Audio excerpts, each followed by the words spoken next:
Mesdames, Messieurs, bonjour à toutes et à tous et merci d'être venus ici pour ces conférences du professeur Kenichi Abe, que j'ai le plaisir d'accueillir ici. Kenichi Abe est professeur de littérature comparée à l'Université de Tokyo. Et à l'Université de Tokyo, le professeur Abe joue un rôle vraiment majeur dans le développement de la littérature comparée, qui n'est pas une discipline historiquement très présente au Japon. Oui. Mais grâce à vous, Kenichi, effectivement, cette discipline se développe et je vous en suis très, très redevable. Mais le professeur Abe est d'abord un remarquable spécialiste de la littérature tchèque. Il a notamment consacré des travaux importants à des figures majeures comme Václav Havel et Milan Kundera. Et le parcours de professeur Abe est aussi celui d'un polyglotte exceptionnel. Il maîtrise l'anglais, le tchèque, l'allemand, le polonais et le français aussi, comme vous allez l'entendre, parce que le français, Kenichi Abe l'a appris ou l'a approfondi en tout cas lors de ses études doctorales à Paris. Et puis je ne mentionne pas le japonais, mais c'est sa langue, maternelle. Kenichi Abe est l'auteur de 5 ouvrages en japonais, parmi lesquels une étude sur la poétique de Jerry Kolar, je ne sais pas si la prononciation est bonne, un livre consacré à Prague et à ses représentations chez des auteurs et des artistes aussi divers que Rilke, Mucha ou Janáček, un travail sur le critique et artiste Karel Taige, ainsi qu'un ouvrage sur Václav Havel, La puissance de l'impuissance. Et le dernier livre de Kenichi Abe, paru en 2024, porte sur la traduction et les paratextes, à partir notamment des linguistes Josef Jungmann et Pavel Eisner et de Milan Kundera. Et je dirais qu'à cet égard, c'est quelque chose qui me frappe depuis que je fréquente, et je le fréquente depuis assez longtemps, l'université japonaise et les spécialistes japonais de littérature.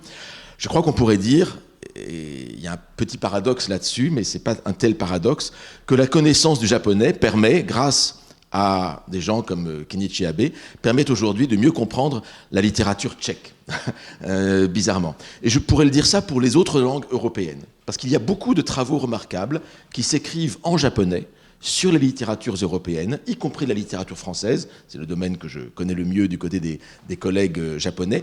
Ils font des choses absolument formidables, mais tout cela reste largement ignoré en France, faute de traduction, parce que les traducteurs du japonais en français se tournent le plus souvent vers la fiction plutôt que vers les essais. Et donc il y a là tout un continent d'études sur les littératures européennes qui mériterait d'être plus connu en France et en Europe. Mais Kenichi Abe est aussi également un traducteur de tout premier plan. Il a traduit en japonais une 30aine d'œuvres de la littérature tchèque, notamment de Milan Kundera, Karel Čapek, Václav Havel ou Bohumil Hrabal. Et d'ailleurs, pour ce travail de traducteur, il a reçu en 2015 le principal prix de traduction au Japon, ainsi que le 76e prix littéraire Yomiuri dans la catégorie critique littéraire pour son livre Traduction et paratexte, son dernier livre. Par ailleurs, et cela nous concerne aujourd'hui, Kenichi Abe dirige les archives du romancier japonais et prix Nobel de littérature Kenzaburo Oe, qui sont conservées à l'université de Tokyo et qui contiennent 19 000 pages de manuscrits, ce qui est vraiment énorme.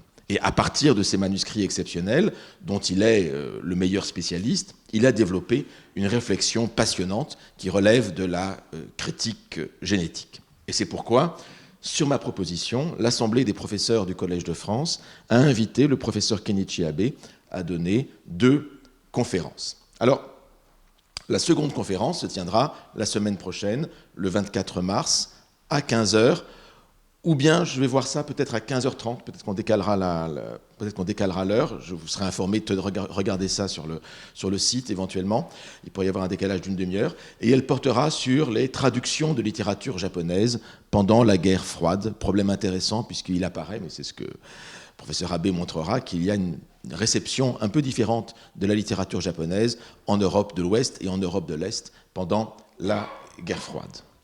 Par ailleurs, Kenichi Abe a découvert cet automne les manuscrits de 2 nouvelles inédites de Kenzaburo Oe. Ces nouvelles datent de 1957 et ce sont, à ce jour, je crois, les premières œuvres connues d'Oe. et il vient de les publier dans une revue japonaise, c'est tout récent, c'était au mois de mars, je crois, et c'est vraiment un événement majeur pour la littérature japonaise. J'espère que ces textes seront bientôt traduits en français. Il y a ici l'une des grandes traductrices de Oe présente ici. Il parlera de ces manuscrits, entre autres, lors d'une conférence exceptionnelle à l'Institut des textes et manuscrits modernes, l'ITEM, qui est le temple de la critique génétique. Je salue ici Nathalie Ferrand, la directrice de l'ITEM. Et cette conférence aura lieu à l'École normale supérieure, 45 rue d'Ulm, en salle des actes, le lundi 23 mars, de 17h à 19h. La conférence s'intitulera « Comment lire et analyser les manuscrits de Kenzaburo Oe ». Et vous y serez, bien sûr, les bienvenus. Mais aujourd'hui, c'est déjà de ces manuscrits tout à fait spectaculaires de Kenzaburo Oe que va nous parler Kenichi Abe. Je dis spectaculaire parce que j'ai eu la chance de les voir l'an dernier, et ils sont assez impressionnants. Et Kenichi Abe donc va donner, dès maintenant, tout de suite, une conférence intitulée « L'univers des manuscrits de Kenzaburo Oe ». Je suis donc très heureux de vous céder la parole, Kenichi. À vous. Merci.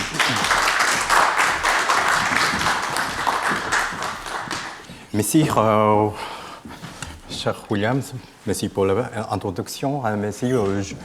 Je suis vraiment un grand plaisir d'être ici, de parler devant vous sur un manuscrit de Kenzaburo Oe. Donc, de nombreux essais ont été publiés sur Kenzaburo Oe, lauréat du prix Nobel littérature en 1994. En France également, Philippe Forest, Antonin Bechler et d'autres auteurs ont consacré des ouvrages à cet écrivain japonais. L'analyse thématique et l'interprétation des œuvres d'Oe, actives pendant plus d'un demi-siècle dans le domaine du roman et de la critique, continueront sans doute de se développer dans les années à venir. Mais aujourd'hui, j'aimerais attirer votre attention sur un aspect encore très peu exploré, ces manuscrits autographes. C'est un domaine largement méconnu et pourtant essentiel pour comprendre la genèse de son écriture et la manière dont il élaborait sa pensée littéraire. En 2021, alors qu'il était encore en vie, plus de 10 000 pages de manuscrits autographes ont été déposés à l'Université de Tokyo. Une quantité considérable de documents jusqu'alors inconnus, tels que des manuscrits, des épreuves, ont soudainement fait leur apparition. En 2023, la bibliothèque Kenzaburo Oe a été ouverte à la faculté des lettres de l'Université de Tokyo, où il est désormais possible de consulter des manuscrits numérisés. Aujourd'hui, je voudrais vous parler de la richesse de l'univers que le présente l'étude de manuscrits autographes d'Oe et vous montrer en quoi leur lecture diffère de celle de textes imprimés. D'abord, avant d'aborder des manuscrits, présentons d'abord brièvement sa vie. Oe est né le 31 janvier 1935 dans un village de montagne de l'île de Shikoku, entouré de vastes forêts. Sa famille y vivait depuis plusieurs générations dans cette localité située à 850 km de Tokyo, connue notamment pour la prospérité de son industrie papetière. La distance qui sépare cette région de la capacité à favoriser l'émergence d'un dialecte, ainsi que des mythes et de coutumes propres à ce territoire. Ce qui a sans aucun doute nourri à l'imagination d'Oe. Les villageois, soumis à l'intelligence du gouvernement central, et souvent confrontés à des exigences démesurées comme des taxations excessives, ont parfois exprimé leur résistance. Le conflit entre le centre et le périphérique se manifestait également comme un affrontement entre le discours central et le discours périphérique. Et comme nous le verrons plus loin, il utilise une méthode qui consiste à citer les voix des personnes marginalisées qui n'ont pas été reflétées dans l'histoire centrale. Les préoccupations du gouvernement central et des légions sont également clairement reflété dans le reportage Notes de Hiroshima, publié en 1965, consacré aux victimes de la bombe atomique, ainsi que dans l'essai Notes d'Okinawa, publié en 1970, archipel qui fut le plus grand champ de bataille du Japon et resta sous domination américaine jusqu'en 1972. Oe est certes originaire d'un petit village, mais c'est la lecture qui lui a ouvert les portes du monde. Enfant, sa mère lui a donné la traduction des aventures de Huckleberry Finn par Mark Twain. Au collège, il a lu Le dernier Dieu condamné de Victor Hugo. Et au lycée, il a lu avidement Réflexions sur la guillotine d'Albert Camus, que L'étranger. Après avoir lu l'ouvrage La Renaissance française de Kazuo Watanabe, son futur mentor, il décida de poursuivre ses études à l'Université de Tokyo, où enseignait ce dernier, et se spécialisa en littérature française. Et c'est pendant ces années universitaires qu'il s'est révélé comme écrivain. Les mythes et l'histoire, riches de sa terre natale, ainsi que le monde de la littérature étrangère, découvert à travers la lecture, se sont entremêlés dans le Tokyo de l'après-guerre. Et il s'est imposé comme l'un des écrivains les plus représentatifs de la littérature japonaise de la seconde moitié du XXe siècle. Jusqu'à la publication de son dernier roman Banen Yoshikishu, In Late Style, en 2013, il a exercé une influence considérable sur de nombreux écrivains japonais et étrangers. Divers qualificatifs ont été employés pour qualifier l'œuvre de Kenzaburo Oe. Mais ce qu'il faut surtout retenir, c'est sa profonde conscience de l'acte de l'écrire. Il était certes romancier et essayiste, mais il cherchait aussi d'approfondir le processus d'écriture à la fois de manière objective et subjective. Cette démarche a abouti à son ouvrage Notes littéraires, publié en 1974. Selon ses propres mots, ce livre constitue un rapport clinique analysant son propre processus d'écriture. Pour faire remonter les images enfouies au plus profond de la conscience, l'auteur doit observer son fort intérieur comme s'il s'agissait d'un pneumatophore, une racine respiratoire. C'est là que se trouve la source des images, mais il ne suffit pas d'en extraire les plus superficielles. Il faut aussi donner forme à celles qui sont intimement liées à son propre corps et à sa propre conscience. Je cite une phrase d'ici. Une phrase ambiguë doit absolument être remplacée par une phrase précise. Pour cela, il faut l'écrire plusieurs fois. Mais si l'on ne parvient vraiment pas à trouver une phrase précise, il vaut mieux supprimer complètement cette phrase. C'est plus expressif qu'une phrase ambiguë. En fin de compte, le principe de la deuxième version consiste davantage à supprimer qu'à ajouter. C'est en supprimant que l'on fait ressortir la force expressive du texte. L'écrivain doit souvent se persuader et s'encourager ainsi. Plus le doigt qui efface que le doigt qui écrit. C'est pourquoi, lorsqu'il écrit ses romans, il dit qu'il frotte son existence contre la ligne la plus dure qu'il soit. Autrement dit, deux têtes s'affrontent dans un combat acharné, engageant à la fois leur conscience et leur corps. Les traces qui en subsistent ne sont rien d'autre que ces manuscrits autographes. Parmi ces nombreux romans, nous allons aujourd'hui nous intéresser au roman Le jeu du siècle.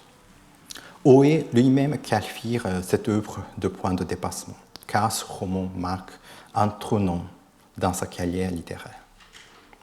Comme la plupart des œuvres de littérature japonaise, ce roman a d'abord été publié en feuilleton dans le magazine mensuel Gunzo de janvier à juillet 1976, avant de paraître sous forme de livre en septembre de la même année.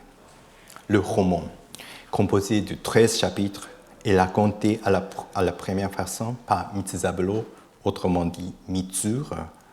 Âgé de 27 ans, Mitsur a quitté son poste de professeur de l'université et travaille désormais comme traducteur. Il a placé son enfant handicapé qu'il a eu avec sa femme Natsuko dans un établissement spécialisé. Et il est bouleversé par l'amour mystérieux d'un ami. Son frère Takashi, qui avait autrefois participé aux manifestations contre l'impôt, ce que je vais expliquer tout de suite, est revenu au Japon après avoir voyagé aux États-Unis et persuade Mitsu de l'entraîner dans la forêt de Shikoku, leur région natale. Le but sur le tour était de vendre la maison familiale et de découvrir de la vérité sur les événements qui ont entré leur arrière-grand-père et son frère, impliqués dans une révolte 100 ans plus tard. De retour dans leur région natale où réside la puissance de la forêt, ils sont confrontés à divers événements et souvenirs. Expliquons un peu le contexte historique. Les manifestations contre l'impôt dans lesquelles Takashi était impliqué étaient un mouvement national qui s'est développé en 1960 pour s'opposer à la révision du traité de sécurité entre les États-Unis et le Japon. De nombreux citoyens, en particulier des étudiants, ont mené une campagne d'opposition, estimant que ce traité autorisait la présence de l'armée américaine au Japon et entraînait le pays dans la guerre menée par les États-Unis. Mais en mai de la même année, le traité a été adopté par la Chambre des représentants. Les étudiants et les travailleurs ont organisé des manifestations dans tout le pays, dans ce qui est considéré comme le plus grand mouvement de l'histoire japonaise d'après-guerre. Mais le vote du gouvernement a finalement été qualifié de crise démocratique. Les contestations populaires mentionnées dans cet ouvrage ne se limitent pas aux manifestations contre l'impôt de 1960. L'arrière-grand-père de Takashi et Mitsu et son frère ont participé à la révolte paysanne de 1860. Selon le calendrier japonais, la première année de Manne. Le titre original japonais du roman Football en 1860 fait référence à cette révolte. Ainsi, 100 ans s'écoulent dans le roman sur l'effet de l'imagination mythique. Complétons encore le contexte extérieur au texte. En 1967, année de publication de l'œuvre, de nombreux événements étaient organisés pour célébrer le centenaire de l'instauration de l'ère Meiji en 1868. L'ère Meiji marque le passage du système shogunal de l'Edo à une modernisation de type occidental. Mais il a également été un tournant décisif avec la centralisation croissante et la minoration des cultures et des langues régionales.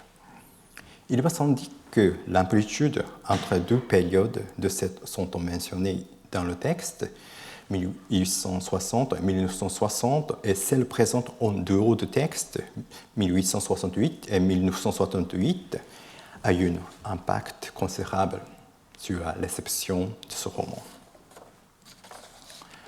Voyons tout de suite un des manuscrits. C'est la première page du manuscrit autographe du jeu du siècle. À droite, on peut voir la dédicace adressée par Oe, son éditeur. Oe offrait en effet souvent ses manuscrits à ses éditeurs. Et les manuscrits du jeu du siècle ont été aussi conservés pendant longtemps par son éditeur. À gauche, on voit la première page du roman. Avant d'analyser le brouillon, expliquons d'abord ce qu'est le papier manuscrit.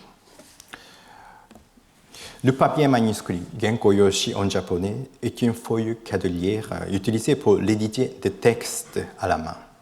chaque case accueille un caractère japonais. Et une feuille standard contient 415 20 lignes par 20 colonnes. L'écriture se fait verticalement de haut en bas, de droite à gauche. Au XXe siècle, les écrivains japonais écrivaient sur ces papiers manuscrits qui étaient utilisés avant tout pour faciliter le comptage des caractères. Ce que nous voyons ici, c'est la première page du manuscrit de la nouvelle La face de mort, Shishan Ogori, écrite par Oe lorsqu'il était encore étudiant à l'université.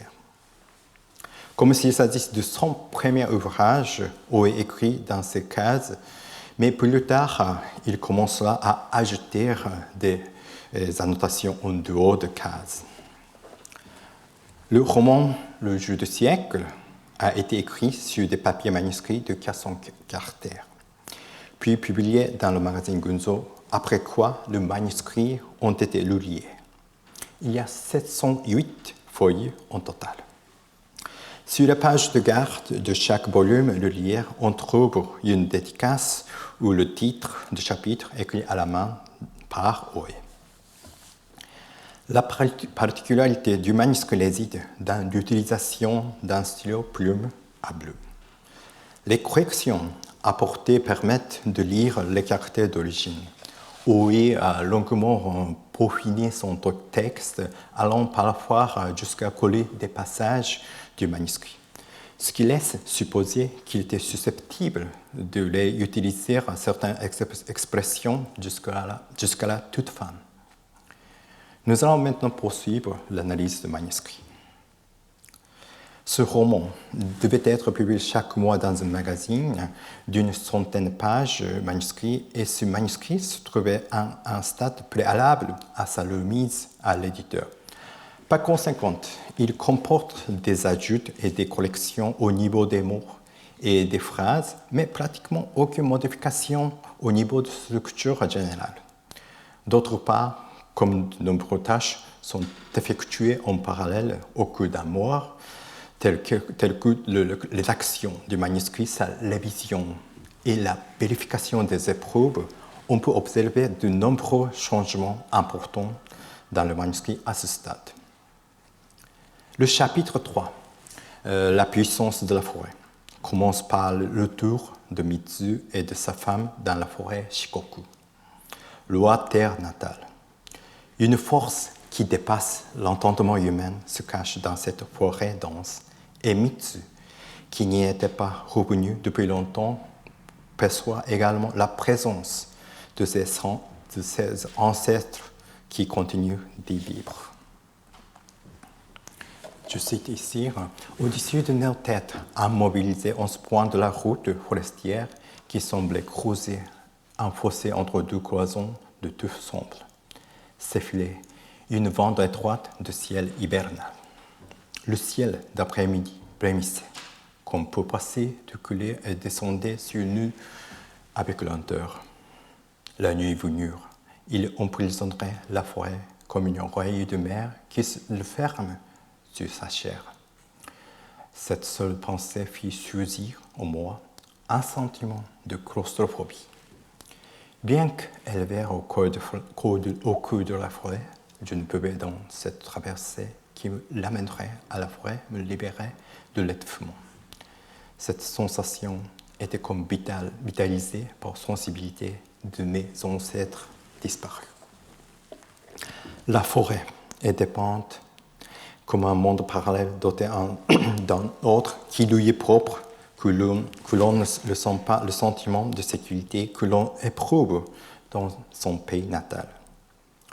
Mitsu, qui le sent particulièrement, la présence de ses ancêtres défunts, pénètre dans la forêt en bas, en bus, puis à pied. En réalité, ce monde chaotique se le trouve également dans le manuscrit original. Des hachures sont tracées verticalement et horizontalement, et des mots sont insérés dans le texte comme des branches. De plus, des mots sont ajoutés dans les espaces vides en haut et en bas, ce qui rend difficile la lecture linéaire du texte. Comme s'il explorait une forêt sans chemin, le lecteur doit vérifier à la main les expressions et les insertions pour pouvoir continuer à lire. Le manuscrit qui évoque une forêt chaotique compte 22 pages. Mais à la 23e page, les ratures disparaissent soudainement. C'est un extrait d'un article de journal sur la femme Jin. Le titre est écrit en gras. Malgré quelques petites corrections, le texte est désormais stable. Contrairement à ce qui précède, Jin, la femme la plus grosse du Japon, âgée de 45 ans, mère de 4 enfants, pèse 132 kilos. Depuis 6 ans, Jin ressent constamment la faim et doit sans cesse manger quelque chose. Elle est venue dans ce village pour s'occuper de Mitsu et depuis lors, elle veille sur l'eau à la maison. Donc pour Mitsu, qui n'a pas plus de parente, elle joue également un rôle maternel. Jin est aussi la personne la plus enracinée dans cette région. Et contrairement à Mitsu, qui n'a pas d'attache, elle est extrêmement stable. Cette stabilité transparaît dans le manuscrit non corrigé. En d'autres termes, il est probable que l'auteur ait déjà écrit cette partie avant de rédiger le code de texte. Cela montre que l'auteur accordait une grande importance à la création de personnages matriarcaux, source de stabilité et acceptant le chaos. Les manuscrits orthographes sont bien sûr des supports visuels. Ils fournissent des informations différentes de celles contenues dans le texte imprimé ou traduit. Les hésitations ou les fluctuations de l'auteur se reflètent dans le caractère manuscrit et les lectures. Naturellement, les passages plus modifiés sont ceux auxquels l'auteur accordait de l'importance dès la première étape de la rédaction. Nous allons donc nous concentrer sur ces passages peu modifiés. Le premier exemple est l'utilisation des langues étrangères. Ce qui suit est un extrait du chapitre 7, la connaissance de la danse d'invocation. Après avoir passé une nuit dans son village natal, Mitsu ressent un sentiment de liberté qu'il n'avait jamais éprouvé à Tokyo. Il se souvient alors de la coutume ancestrale de la danse d'invocation et au cours de conversation avec l'adjoint au maire, il lui demande pourquoi cette danse était pratiquée chez lui. Ce dernier lui répond que c'est le lieu de la racine de l'âme des gens de la forêt. Ka, Loanon, famille et Nedokoro. Perplexe face à cette réponse, Mitsu le mémore son retour au village natal comme suit. Ce sentier en forme de coque de navire que j'avais dévalé en retrouvant mes sensations d'équilibre d'enfant, je le gravissais en achevant à d'inquiétants obstacles. Évidemment, j'étais assez troublé par la pensée que non seulement le sentier, mais toute la vallée me serait devenue totalement étrangère. Mais en revanche, je m'étais affranchi de cette culpabilité que j'avais tout d'abord éprouvée à mon retour et qui consistait dans la crainte d'avoir perdu mon identité. À l'ensemble de la vallée qui m'accusait, tu ressembles à un rat. Je pouvais agressivement le rétorquer. Comment osez-vous en prendre un étranger, un autre et absolu? Dans cette vallée, je ne suis qu'un passant borgne. Empâté avant l'or, aucun objet de vallée ne peut évoquer, aucun souvenir ne susciter, aucune vision de mon prénom. Après moi, je peux prétendre à l'identité un rat. Mitsu, qui vit à Tokyo et a perdu ses racines, ne parvient pas à trouver sa place dans la ville natale. Il a le sentiment d'avoir perdu son identité. Il va sans dire que le mot identitaire est au cœur de ce paragraphe, plus largement de ce chapitre. Ce que la traduction française ne laisse pas apparaître, c'est l'astuce que O'Hare utilise pour mettre en valeur ce terme clé. Il insère le mot anglais identity tel quel dans le texte japonais. Ici, comme vous voyez, ici, O'Hare écrit identity en anglais. Lorsqu'on utilise des mots étrangers dans un texte japonais, plusieurs choix s'offrent à l'auteur. Traduire en japonais, soit les écrits en katakana qui permettent transcription phonétique ou conserver le mot tel quel en anglais dans ce cas. Il s'agit donc de se choisir entre une traduction assimilatrice et une traduction étrangérisante. O'Hare privilégie très souvent cette dernière, c'est-à-dire qu'il maintient l'expression étrangère dans sa forme originale. Ce choix produit deux effets majeurs. D'une part, il met visuellement en relief le mot étranger. Son graphisme diffère du reste du texte, ce qui attire immédiatement l'attention du lecteur. Le nom de famille du protagoniste est Nedokoro, ce qui signifie, comme je vous ai dit, racine. Cela souligne le fait que son œuvre est une quête de ses racines. D'autre part, tout comme le personnage se sent étranger dans la vallée, l'introduction d'un mot non japonais crée un sentiment d'inadéquation entre le concept nouveau d'identité et le contexte culturel dans lequel il apparaît. Le fait que ce passage n'ait pas été modifié dans le manuscrit montre que O'Hare avait pleinement conscience de l'effet produit par l'usage d'une langue étrangère dès les premières étapes de la rédaction. Dans ce manuscrit, on trouve également d'autres passages qui ont été très peu modifiés. Il s'agit notamment des passages citant d'autres textes. Voici un exemple, un extrait du journal intime du frère aîné de Mitsu qui a participé à la Seconde Guerre mondiale. Je cite en français ici. Notre frère aîné avait étudié l'allemand en fac. Il emploie le mot Zusammengeschaft et écrit ensuite que l'armée est une cohue de bons à rien.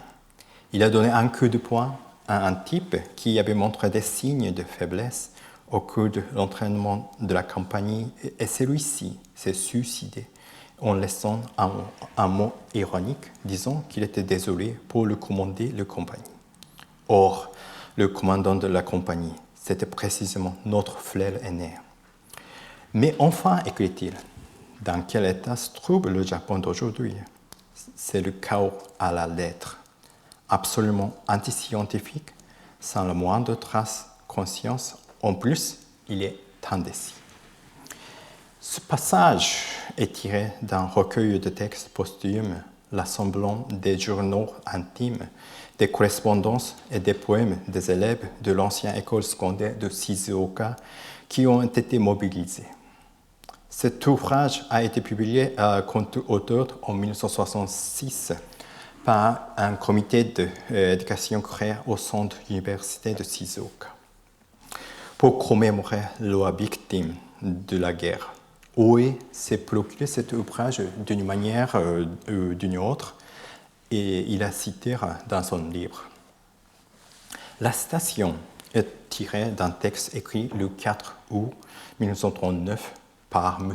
Minoru Ebata, après ce drapeau en janvier 1938. Et il est mort au combat en Chine en août 1941. Le titre du premier chapitre était guidé par un mot. À la lecture du premier chapitre seulement, on pourrait penser que l'ami qui a connu une mort mystérieuse est le mort. Mais en poursuivant la lecture, on se rend compte que de nombreux mots hantent le protagoniste. Parmi eux, on trouve les morts de la Seconde Guerre mondiale. M. Ebata, auteur du journal cité plus haut, est décédé à l'âge de 28 ans, comme Mitsu. Je voudrais ensuite aborder la question des titres des chapitres. Voici les titres des chapitres du XIIe siècle. Les titres des chapitres de cet ouvrage présentent toutefois une particularité.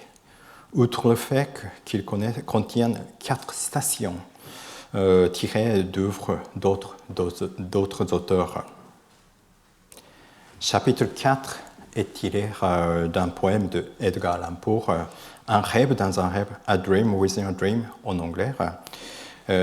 Chapitre 8 est un extrait de recueil de poèmes Tobar du poète japonais Shuntaro Tanikawa. Le chapitre 11 est tiré des pensées de Pascal. Le titre de chapitre 13 est une citation de Jean-Paul Sartre. Il s'agit de sa préface au livre de Juan Hermanos, La fin de l'espoir, un témoignage sur la guerre d'Espagne, publié en 1950. Ce qui est frappant, c'est qu'en version originale, Oé a également cité les noms des traducteurs. Oé est connu pour faire un usage abondant des stations. Dans ses œuvres, il convient de noter qu'il utilise également des traductions dans le titre de son roman et qu'il va même jusqu'à inclure le nom du traducteur dans une partie du chapitre, comme vous voyez ici. Dans chacun de ces cas, les titres résonnent étroitement avec le contenu de l'œuvre. La station empruntée à Sartre est le macabre par sa longueur. Dans la traduction française, elle apparaît simplement sous le titre « Mort dans le désespoir », mais en réalité, comme vous voyez ici, il s'agit d'un passage beaucoup plus développé. « Mort dans le désespoir ». Pourrez-vous encore comprendre ce que ces mots veulent dire? Ce n'est rien de mourir, mais mourir dans la honte, dans la haine, dans l'horreur, en regrettant d'être né. Donc ce passage qui évoque la mort,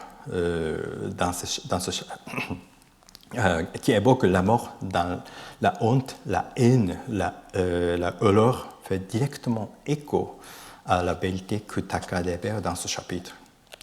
Ainsi, les citations utilisées dans le titre ont pour fonction d'évoquer, de suggérer et de souligner certains aspects essentiels du roman. Mais en même temps, ces phrases renvoient explicitement au texte dont elles sont tirées. Par exemple, Sartre évoque tout d'abord les victimes de la guerre civile espagnole qui poussent leur dernier cri. Il affirme ensuite que cette voix n'a jamais été réduite au silence. Elle était aussi celle de Juifs allemands, des Autrichiens, des Espagnols, des Tchèques et des Polonais. Et il déclare « Il faut que vous les lisiez pour apprendre comment on crie la fin de l'espoir, parce que c'est cela bientôt à notre tour. » En indiquant clairement les auteurs cités, Oé invite subtilement le lecteur à se solidariser avec les morts évoqués dans l'œuvre de Sartre. Les citations fonctionnent ainsi à 2 niveaux. Elles éclairent le contenu du roman, elles réactivent la mémoire du texte source, faisant résonner dans le récit les voix venues d'ailleurs. Les titres de citations que l'on trouve ici ont une fonction particulière. Il s'agit plutôt d'une fonction d'épigraphe. Selon Gérard Genette, il dit que épigrapher est toujours un geste muet, dont l'interprétation reste à la charge du lecteur. Ainsi, dans le roman d'Oé, les titres jouent un rôle déterminant. Ils orientent la lecture dans 2 directions complémentaires. D'une part, il ouvre la voie à une interprétation intertextuelle, en invitant le lecteur à dialoguer avec le texte extérieur auquel l'œuvre fait référence. D'autre part, il guide une interprétation paratextuelle, en éclairant la manière dont le texte lui-même doit être lu, compris et situé dans l'ensemble de l'œuvre. Comme nous l'avons déjà évoqué, le manuscrit orthographe que je viens d'aborder correspond au document remis par l'auteur à son éditeur. À première vue, ils peuvent sembler des objets figés. dans lequel il sera difficile de retrouver les étapes antérieures du travail d'écriture. Cependant, comme nous l'avons vu, la comparaison entre les passages fortement remaniés et ceux qui ont été très peu révélés, très peu vers une structure plus complexe. Le manuscrit présente en réalité deux niveaux. D'un côté, un noyau textuel conservé depuis l'étape précédente, de l'autre, une couche de modification propre à la rédaction en cours. Autrement dit, il fait apparaître deux axes temporels qui coexistent sur la même page. Dans ce cas précis, les passages qui ont été très peu modifiés concernant la grande femme Jin ainsi qu'un ensemble des stations. Les premiers jouent un rôle essentiel. Elles instaurent un espace stable au cœur du monde chaotique de la forêt. Quant aux stations, elles ont pour un point commun de l'envoyer très souvent à la mort. Elles évoquent les villageois tués lors d'une révolte locale, les étudiants morts à la Deuxième Guerre mondiale, ou encore les victimes de la guerre civile espagnole. Autant de voix réduites au silence. On comprend, alors que ces voix disparues continueront pourtant de résonner dans le manuscrit, comme si elles affleuraient à travers les différentes couches du texte. C'est précisément dans cette superposition entre les passages stables et le strates des stations que se révèle la profondeur du travail d'Oe. Dans ce roman, une comparaison est établie entre le soulèvement de 1870 et le mouvement pour la sécurité 1960. À première vue, on pourrait donc penser qu'il s'agit d'un texte profondément ancré dans l'histoire japonaise. Mais en réalité, il résonne bien au-delà.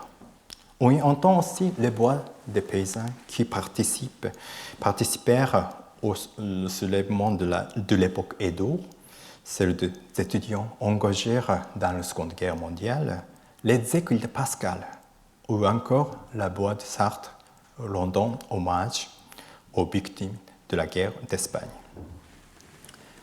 Ces voix multiples se superposent et se répondent dans les différentes strates du manuscrit.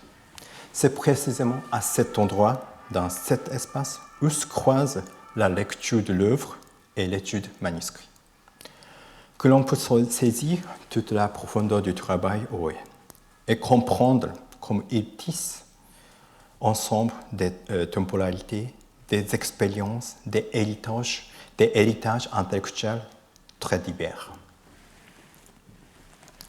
Appelé le roman Le jeu du siècle, Oe a continué à écrire pendant un demi-siècle. Si l'on examine ses manuscrits autographes, on constate que sa méthode d'écriture a considérablement évolué. Au fil du temps, on remarque notamment qu'il a pris l'habitude de tracer soigneusement des lignes de correction, ce qui permet de déchiffrer des expressions qui n'ont pas été retenues dans le manuscrit définitif. Tout d'abord, examinons le manuscrit de Levez-vous, Homme Nouveau, publié en 1983. Il s'agit d'une série de nouvelles qui dépeignent la cohabitation entre un écrivain et son fils handicapé. Le titre de la série s'inspire d'un passage de la préface de 1000 ans du poète anglais William Blake, Lars or Young Man of the New Age. Dans le manuscrit, les corrections suivent un rituel très précis. Elles sont d'abord entrées d'un cercle, puis soigneusement balayées d'un trait oblique. Le titre, qui comptait à l'origine 11 caractères, est ainsi encerclé et plus d'une centaine de lignes ont été tracées par-dessus. Malgré cette densité des marques, les mots supprimés restent parfaitement lisibles. Comme c'est souvent le cas chez Oe, un passage bifère n'est jamais vraiment perdu. Il peut réapparaître ailleurs, dans un autre paragraphe ou dans une autre œuvre. On peut donc penser que Oé ne supprimait jamais totalement ces phrases, mais les laissait en réserve, prêtait à être les investis dans un nouveau contexte. En ce qui concerne ce titre, il était formulé comme légende d'une nouvelle ère, traduction fidèle à l'expression originale, Young Man of the New Age. Après les visions, il est devenu homme nouveau. En passant d'une traduction littérale à une traduction libre, le titre acquiert une portée plus universelle, comme un message adressé aux fils handicapés évoqué dans l'œuvre ou lecteur futur. Les traces de ce travail, qu'il s'agisse d'écriture ou de traduction, sont inscrites dans le manuscrit lui-même. Elles nous permettent de suivre presque pas à pas la manière dont Oé cherchait le sens juste. C'est lui qui les honnera le plus profondément. Oé, en 1994, Oé remporte le prix Nobel de la littérature. Dans le même temps, après avoir achevé la trilogie, il annonce qu'il abandonne la création romanesque pour se concentrer la lecture de Spinoza. Il continue à rédiger des critiques, des essais, mais pendant longtemps, il n'écrit plus de romans. Mais en 1974 à 1976, bouleversé par la mort de son ami musicien Toru Takemitsu, Oé prend la plume pour honorer sa mémoire. En 1999, Oé publie le roman Chugairi supérieur, qui détaille la création d'une secte religieuse voulait attirer les raisons de l'affaire de Homme. Manuscrit de cette œuvre révèle un changement majeur dans la méthode d'écriture. Il s'agit de l'utilisation de crayons de couleur variées. Ces textes sont devenus plus colorés. L'ajout de couleurs à l'aide de crayons de couleur, par exemple, permet de percevoir le passage du temps à plusieurs niveaux sur une même feuille de crayon. Oé a utilisé des stylos à plumes noirs bleus depuis le milieu des années 1950 jusqu'à 1994. Ces corrections étaient donc faites dans la même couleur, ce qui donne en quelque sorte de manuscrit monochrome. Mais on peut dire que l'utilisation de crayons couleur à la fin du XXe siècle a ouvert de nouvelles possibilités d'écriture. Le manuscrit d'Adieu mon livre, publié en 2005, est recouvert de couleurs variées, comme s'il s'agissait d'une œuvre d'art. Le texte, corrigé au crayon de couleur bleu clair vert, est enveloppé de couleurs semblables à celles d'une aquarelle, devenir ainsi un nouvel objet. Bien sûr, les couleurs ont chacune une signification différente selon l'œuvre. Ce roman écrit par l'auteur âgé Choko Kogito raconte l'histoire de son ami architecte Shigeru Tsubaki qui complote une folie de vieillade. Le manuscrit est une nouvelle forme d'expression pour l'auteur âgé. Dans ce manuscrit, plusieurs étapes du travail d'écriture peuvent être distinguées. Tout d'abord, la rédaction du texte au stylo plume, puis viennent les suppressions au crayon vert, suivies d'azur, à nouveau au stylo plume. Ensuite apparaissent des indications d'expression au crayon rouge, puis de nouveau ajoutent au stylo plume. Avant d'autres expressions crayon bleu clair, et enfin une dernière série d'ajouts et d'expressions de stylo rouge. Autrement dit, sur cette seule une page, au moins 8 opérations successives d'écriture et de correction ont été effectuées. La distinction par couleur permet de voir d'un seul coup d'œil à quel moment du processus de chaque expression a été réalisé. Cette simple feuille suffira ainsi à révéler la dynamique de l'écriture d'Oé, faite de reprise, d'effacement et de retour constant sur le texte. Dans cette œuvre également, ces manuscrits reflètent son écriture. En d'autres termes, les couleurs dans les manuscrits dorés signifient des suppressions. Les passages sans correction signifient qu'ils ont été conservés comme éléments centraux depuis la phase de conception, de conception initiale. En regardant cette page, on constate qu'au centre, il n'y a ni couleur de crayon, ni correction. Cela signifie qu'il s'agit d'une station. Le but Cogito déclare vouloir se lancer dans un roman d'aventure plein de péripéties hors du commun, le roman de Robinson. Il se réfère alors à Voyage au bout de la nuit de Louis-Ferdinand Céline. Comme nous voyons ici en bas, l'auteur a écrit le titre de Céline en français, Voyage au bout de la nuit. La majeure partie de cette page est consacrée à l'extrait suivant. La grande défaite honteux, c'est d'oublier. Et surtout ce qui vous a fait crever, à tous, crever sans comprendre jamais jusqu'à quel point les hommes sont vaches. Quand on sert au bout du trou, il ne faudra pas faire malin nous autres. Mais il ne faudra pas oublier non plus. Il faudra raconter tout sans changer un mot de ce qu'on a vu de plus sûr chez les hommes et puis poser sa chic, puis descendre. Ça suffit comme boulot pour une vie tout entière. Auer développe l'écriture comme une tentative de lutter contre l'oubli. En citant la phrase de Milan Kundera, la lutte de l'homme contre le pouvoir est une lutte de la mémoire contre l'oubli.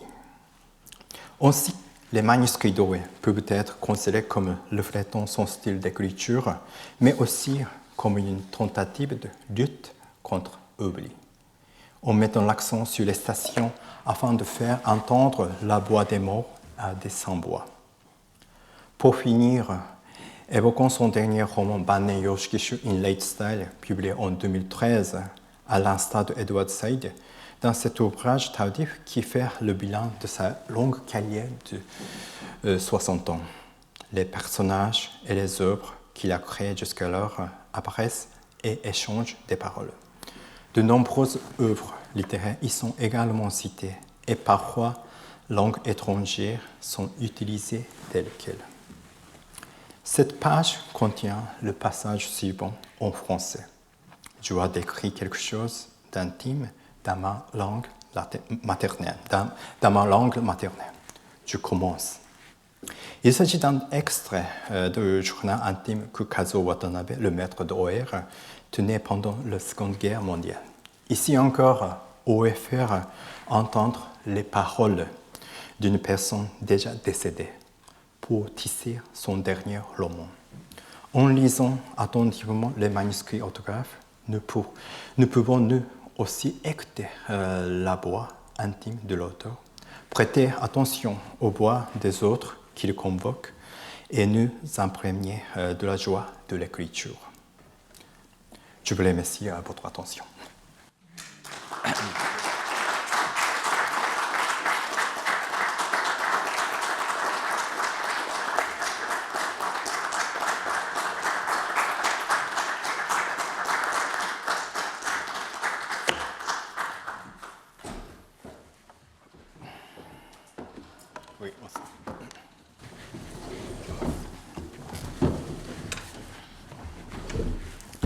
Merci infiniment Kenichi Abe pour cette conférence passionnante sur les manuscrits de Kenzaburo Oe. Je vous avais dit que ces manuscrits étaient spectaculaires. Je crois que vous en êtes à présent convaincu, même si on ne connaît pas le japonais, même si on ne sait pas lire le japonais, je crois qu'il y a là quelque chose d'assez impressionnant. Donc on a un petit peu de temps pour prendre une dizaine de minutes ou un peu plus pour des questions. Donc les questions sont à vous pour le public. Vous pouvez prendre la parole comme vous voulez. Peut-être juste pour entamer, et puis comme ça vous réfléchissez aux questions.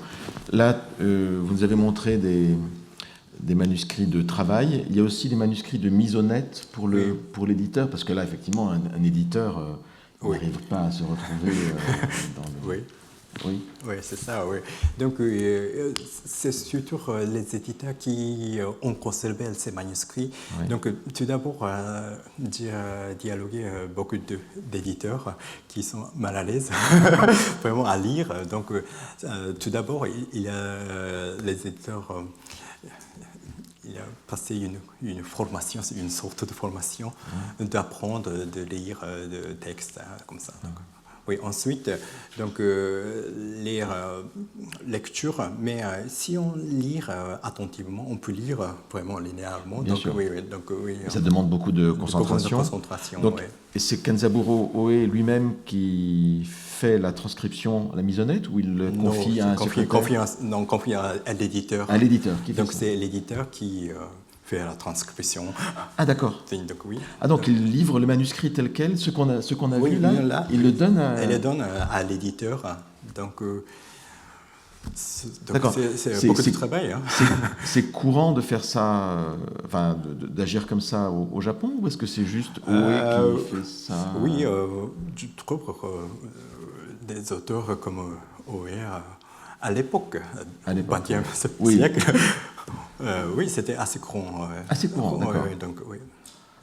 Parce que je me pose la question de savoir si les auteurs français fournissaient des manuscrits comme ça, tout plein de ratures à leurs éditeurs. Pas à ma connaissance. Enfin, j'ai du mal à l'imaginer. On connaît les ratures que fait, mais a posteriori, sur les épreuves, des gens comme Balzac ou Flaubert, mais ce qu'ils fournissent d'abord, c'est quand même une copie relativement nette. Oui. Donc là, c'est très intéressant. Pour le coup, c'est une pratique éditoriale qui paraît un peu différente, parce que le cas d'Oe n'est pas unique. Donc c'est vraiment une pratique, c'était une pratique générale. Mais c'est le cas assez extrême. C'est un cas extrême, d'accord. Donc oui, c'est vrai. D'accord. C'est très intéressant. Ça montre peut-être je sais pas si c'est un respect de l'auteur par l'éditeur, une manière de préserver son travail, de le cantonner uniquement au travail d'écriture et pas au travail de copie, Ah oui, ça c'est quelque chose de... donc c'est une coopération avec l'auteur, l'éditeur, sinon ça ne marche pas. Donc, bien sûr. Donc, oui. D'accord. Donc l'éditeur avait les codes qui permettaient connaissait les codes qui permettaient de transcrire de manière linéaire. Oui. Et donc la signification des couleurs, par exemple ça dépend, ça dépend. Oui, parfois il y a quelques couches, quelques strates. Donc oui, ils changent, c'est bon, hein, les couleurs. Donc il n'y a pas de couleur déterminante. Donc oui, il choisit selon son goût. Parce que les couleurs, vous nous l'avez montré, sont là. Ça arrive plutôt à la fin. Hein, à la fin plutôt ces dernières œuvres. Mais elles sont là pour désigner simplement des étapes différentes dans les corrections apportées au manuscrit. Elles n'ont pas une signification particulière autre que temporelle ou chronologique. C'est juste une signification chronologique. En fait.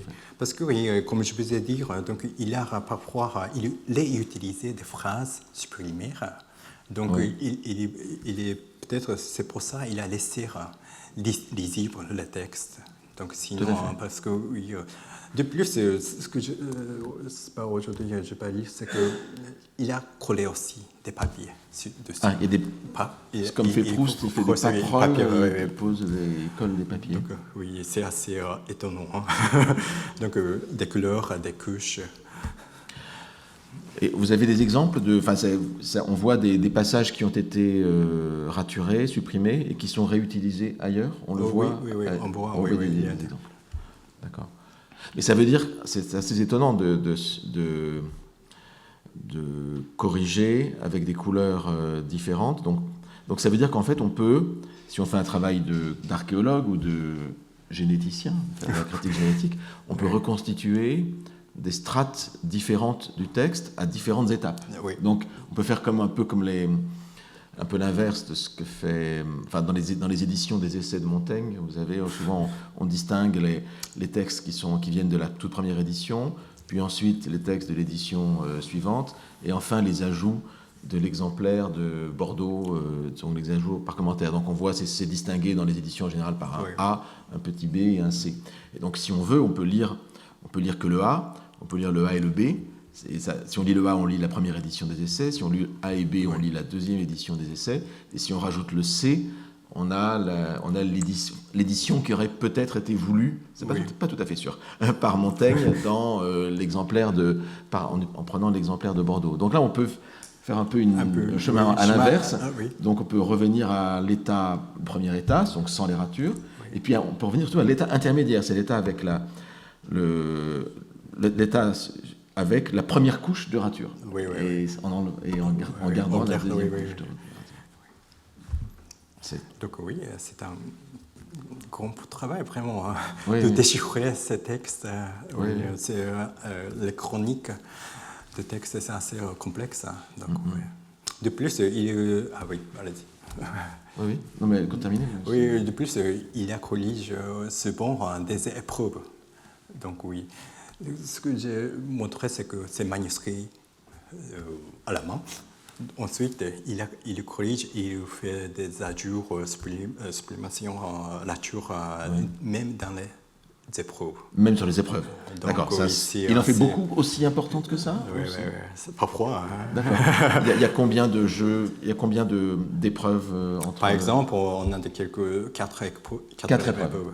D'accord. Par exemple, il ajoute un chapitre, bien supprime quelque chose. Au quatrième épreuve. Donc il peut rajouter un chapitre dans les quatrièmes épreuves. Ça peut arriver. D'accord. Donc c'est vraiment... Presque pire que Balzac. Enfin, Balzac, pas pire que Balzac, mais c'est meilleur, je ne sais pas. Balzac il y avait une question ici.